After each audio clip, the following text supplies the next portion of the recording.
सद्गुरु क्या कहते हैं, विहंगम योग क्या कहता है, स्वर वेद की वाणी क्या कहती है। दुखों से पार चलो, कर विचार मैं कौन हूं, कौन हूं मैं, कौन हूं मैं। शरीर का, संसार का, इन संबंधों का, व्यवहार का, नीति का,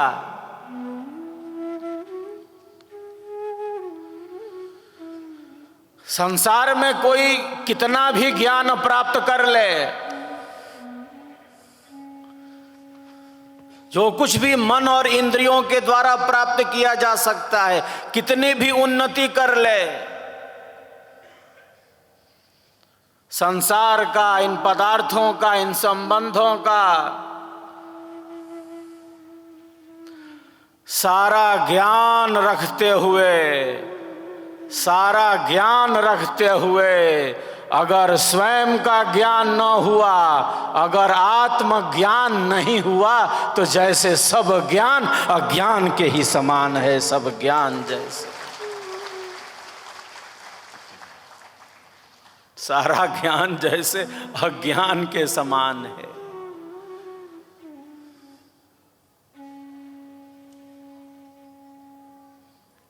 नारद ने यही कहा था सनत कुमार से,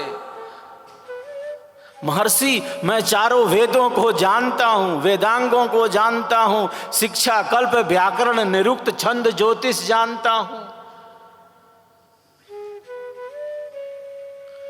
मैं अंतरिक्ष के खेल को जानता हूं, नक्षत्रों के रहस्य को जानता हूं, भूगर्भ विज्ञान को जानता हूं, देव विद्या, दैव विद्या जानता हूं, मंत्रों को जानता हूं, महर्षि मैं मंत्रविद हूं। इतना सारा बता दिया, मैं ये जानता हूं, मैं वो जानता हूं, मैं नृत्य जानता हूं, मैं संगीत जानता हूं, ऋग यजु साम अथर्व जानता हूं, चारों वेदों को जानता हूं महर्षि।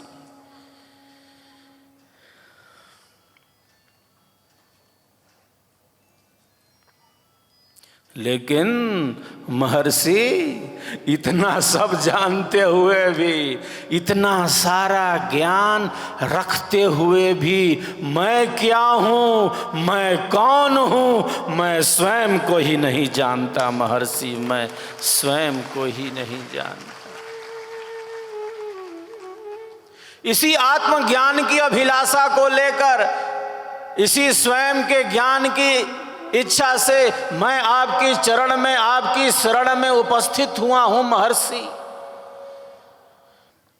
महर्षि क्या कहते हैं प्यारे नारद, विद्याएं दो प्रकार की होती हैं, ज्ञान के दो धरातल हैं।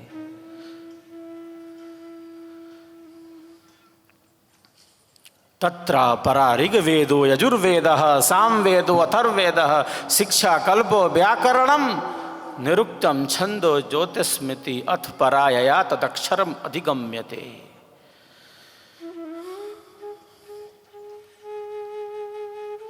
प्यारे नारद, ज्ञान के दो धरातल हैं।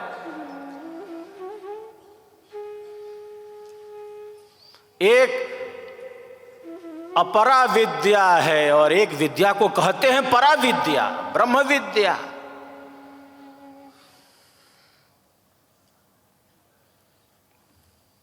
तो जिस विद्या के द्वारा, जिस ज्ञान के द्वारा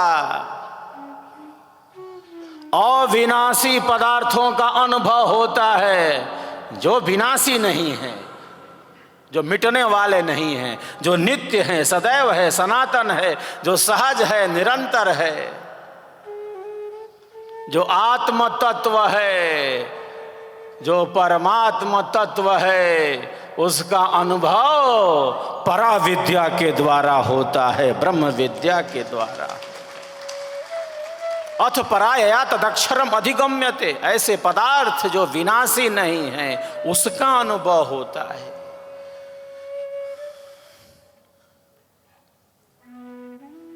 आत्मा विनाशी नहीं है, आत्मा नित्य है, सनातन है, सहज है, निरंतर है, सदैव है।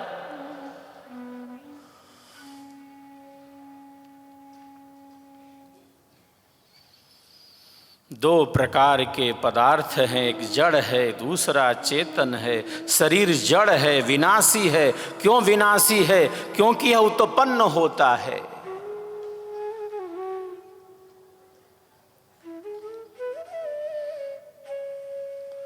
हमारा शरीर उत्पन्न होता है, और जो कुछ भी उत्पन्न होता है विश्व में वो अपने कारण में चला जाता है, वो अपने कारण में चला जाता है।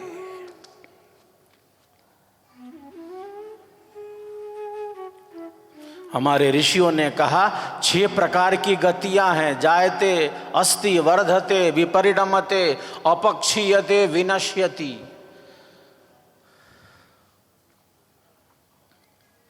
वस्तु उत्पन्न होती है, शरीर उत्पन्न होता है, संसार उत्पन्न होता है, ये सब पदार्थ उत्पन्न होते हैं। इनकी एक सत्ता होती है, ये परिवर्तित होता है, ये बढ़ता है।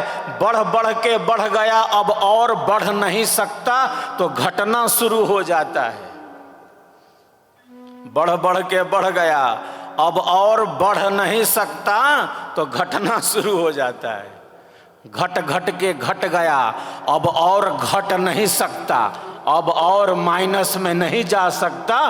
विनश्यति, वो नष्ट हो जाता है, वो नष्ट हो जाता है।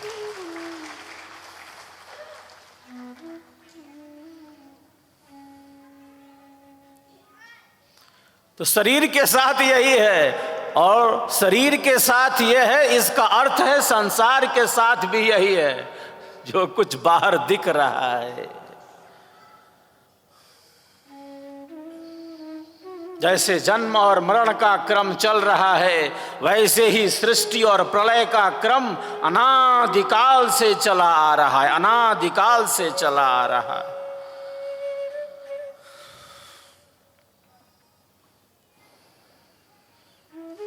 जैसे बद्ध आत्माओं का क्रम है, एक शरीर मिला, कर्म फल भोग प्राप्त हुए, शरीर छूट गया, पुनः नया शरीर मिला।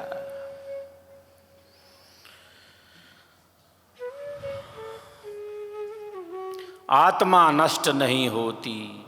क्यों? क्योंकि वह उत्पन्न ही नहीं हुई। आत्मा की मृत्यु नहीं होती। क्यों नहीं मृत्यु होती? क्योंकि आत्मा का जन्म ही नहीं होता। आत्मा का जन्म ही नहीं होता। जिसका जन्म होगा वो मरेगा। यो न मृतः, जो मरा नहीं। क्यों नहीं मरा? क्योंकि वह उत्पन्न ही नहीं होता। वो शाश्वत है, नित्य है, सनातन है, सहज है, निरंतर है, वो सदैव है, वो आत्म तत्व है, वो हम स्वयं हैं।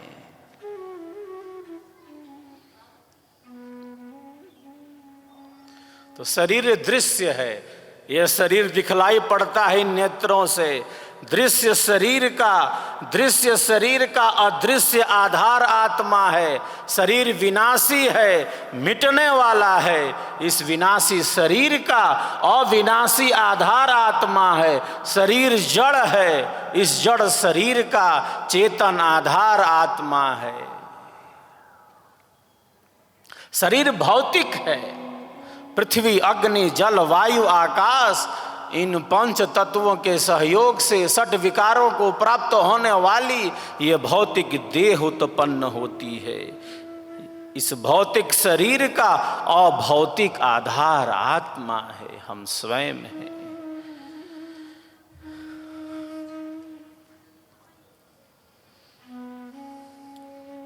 तो हमारे भीतर अनंत शक्ति है, क्योंकि हमारे भीतर और कोई नहीं, सच्चिदानंद स्वरूप से भगवान ही हमारे भीतर बैठे हैं, ईश्वर ही हमारे भीतर बैठे।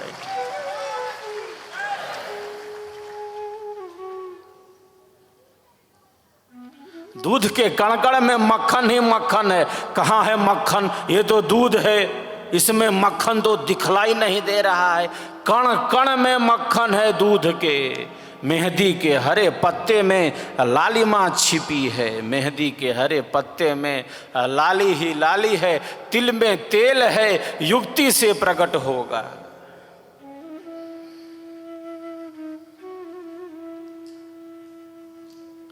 हमारे भीतर अनंत शक्ति है, हमारे भीतर सच्चिदानंद स्वरूप से परमात्मा बैठे हैं जो आनंद स्वरूप है। इसीलिए मैं बराबर कहता रहता हूँ, जीवन आनंददायी बने। कोई हताशा, कोई निराशा, कोई कुंठा, कोई अवसाद हमारे जीवन को घेर न ले, बल्कि जीवन आनंद से भरा रहे, जीवन आनंद से ही भरा रहे। संसार में परिवर्तन है, कोई वस्तु यहां स्थिर रहने वाली नहीं है।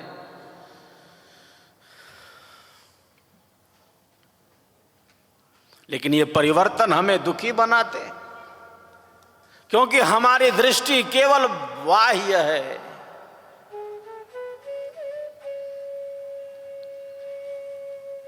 कोई वस्तु यहां स्थिर रहने वाली नहीं है, सब कुछ बदल रहा है, हर क्षण हर पल बदलता जा रहा है। ये सुबह है, ये शाम है, ये दिन है, ये रात है, ये सुख है, ये दुख है, ये पाप है, ये पुण्य है, ये धर्म है, ये अधर्म है, ये विधि है, ये निषेध है।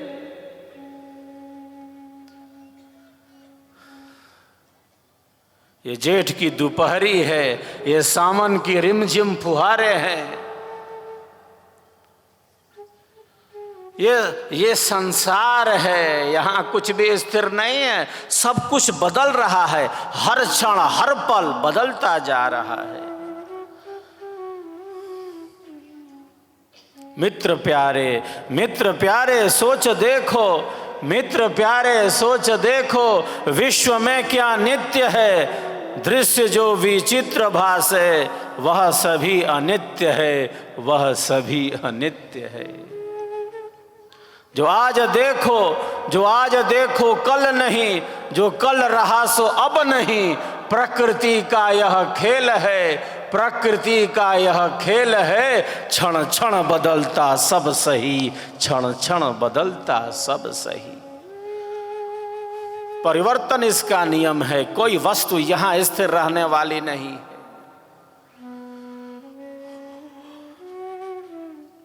जो साधक हैं, जो साधिकाएं हैं, वो सदैव आत्म कल्याण के पथ पर गतिमान रहते हैं, अपने लक्ष्य की तरफ बढ़ते हैं।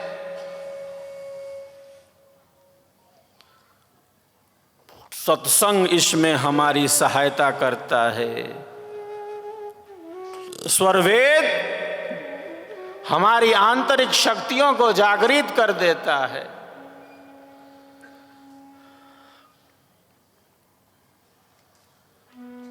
सत्संग खूब होना चाहिए। श्रेष्ठ कल्याणकारी वाणियों का श्रवण अधिक से अधिक करना चाहिए। ये जो दो कान हैं, ये हमारे आत्म कल्याण में अधिक उपयोगी हो सकते हैं, हो जाते हैं। इन वाणियों का प्रभाव हमारे मन पर, मस्तिष्क पर, विचारों पर पड़ता है। सत्संगति सद्गुरु शरण, सेवा भाव विचार, उपकार गुरु पाठ है। यह विकर्म जगसार, यह विकर्म जगसार। अब जय स्वरवेद कथा के दिव्य स्वरों का हम सब आनंद लाभ लें। स्वरवेद के श्रवण से हमारे शुभ संस्कारों का उदय होता है, अशुभ संस्कार नष्ट होते हैं, विवेक जागृत होता है, अविद्या अंधेरा छटता जाता है और हम ज्ञान के प्रकाश में अपने जीवन का विकास करते हैं। स्वरवेद ज्ञान का वह उजियारा है जो हमारे अंधेरे को दूर करने का सामर्थ्य रखता है। तन्मय होकर स्वरवेद की दिव्य वाणियों का हम सब श्रवण करते हैं। जय स्वरवेद कथा, जय स्वरवेद कथा।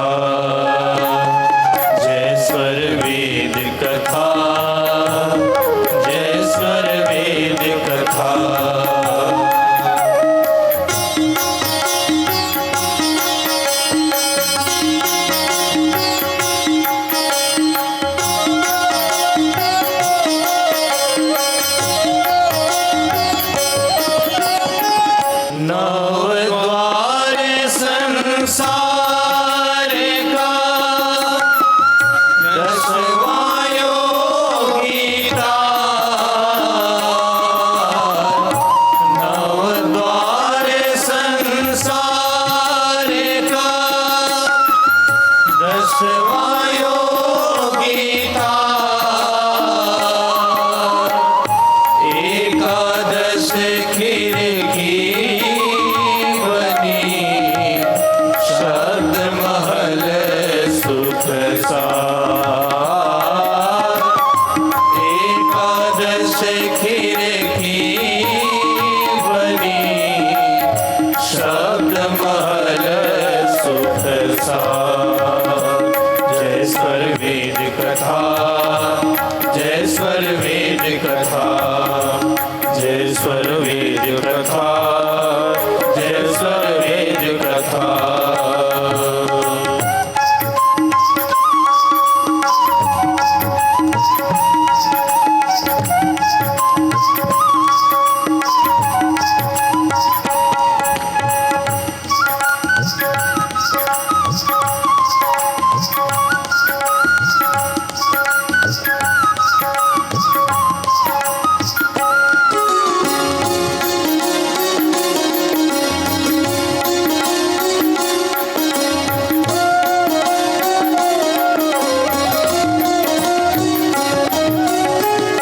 परम विहंग समाधि में अनुभव शब्द प्रकाश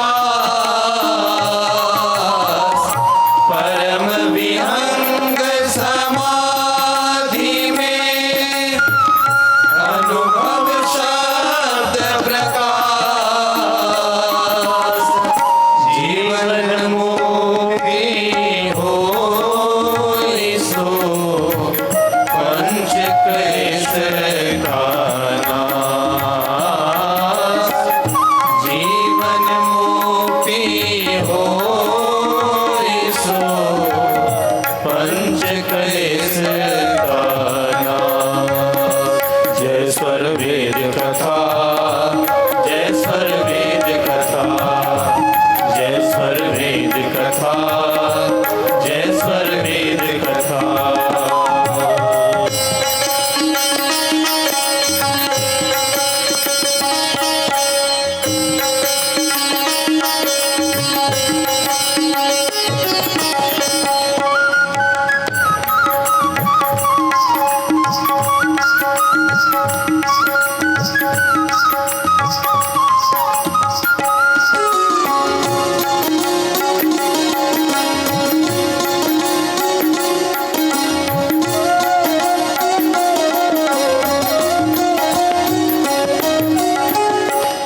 आत्मज्ञान जब उदय भया सुधि भैयापन देश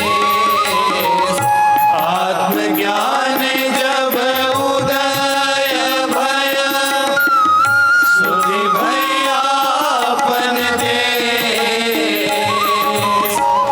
भेद डोरी सदगुरु दिया गति सुषमन